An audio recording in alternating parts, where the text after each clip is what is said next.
Hello, fourth graders. I just want to review what we've been learning about fractions and decimals and number lines and shaded parts. So the first one I want to go over is how to write a fraction as a decimal. If you remember, when we read this as 1/10, we can write it as 0.1 or 0.1. Those all read 1/10.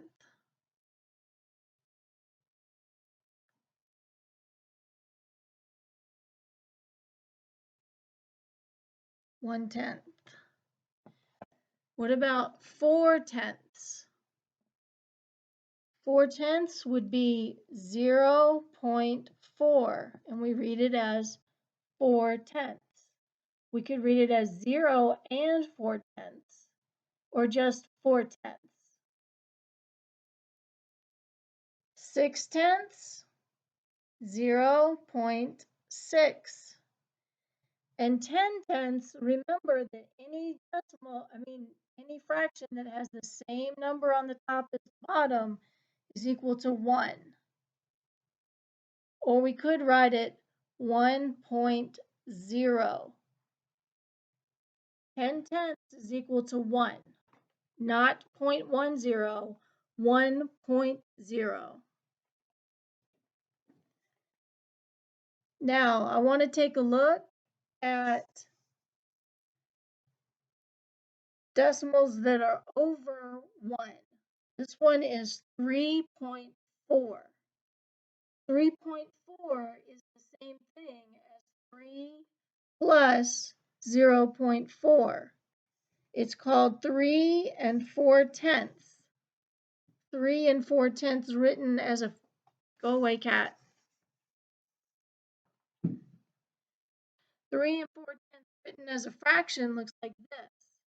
3 4/10 written as a decimal looks like this. We can break it down into 3 4/10. 3 plus 4/10. Now what would 2 plus 0.1 equal? It would equal 2.1. 2 1/10. Now take a look at these models. Each one of these squares has 10 parts in it. If I were to shade in 2 of these,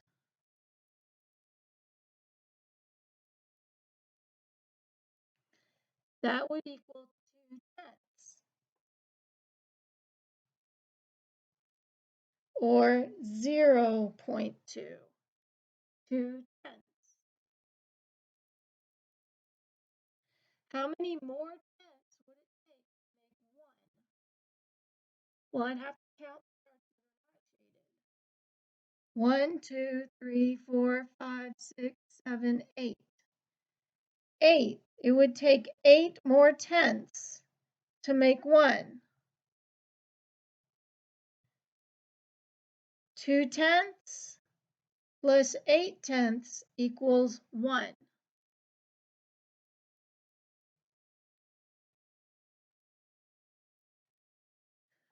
What if I shaded this whole thing in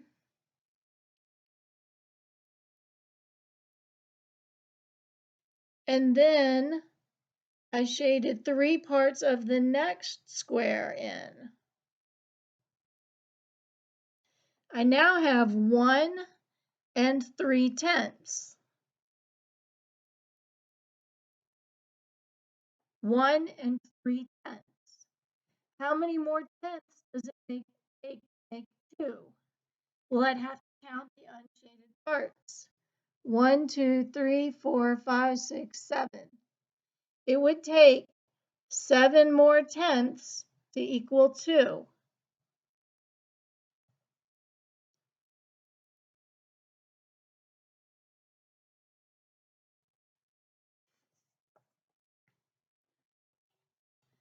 And then we talked about number lines. This is a number line that goes from 0 to 1, and it's broken into 10 parts. What does this dot represent? We count 0 0.1, 0.2, 0.3, 0.4. 0.4 or 4/10. 1/10, 2/10, 3/10, 4/10. 0.4. And how many more tenths does it take to make 1? 1, 2, 3, 4, 5, 6. 6 more tenths.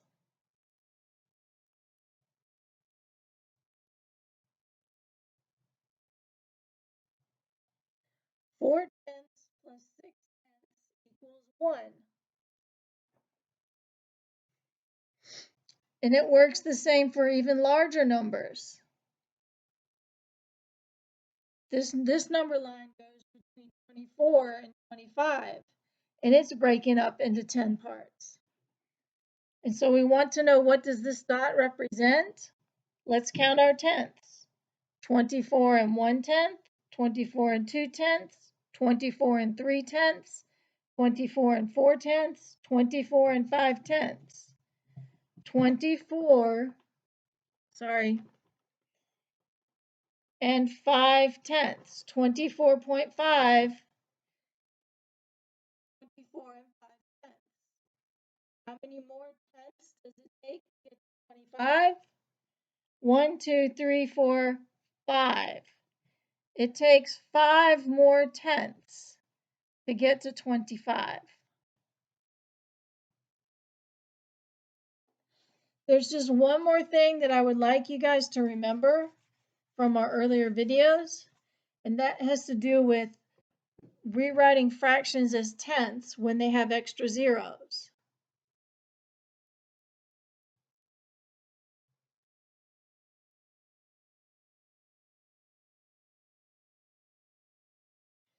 If you have 400 over 1,000, you can cross out the zeros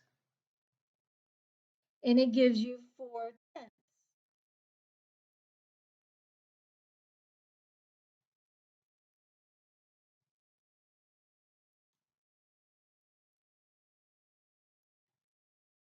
If you have 50 hundredths, you can cross out the zeros and it gives you 5 tenths.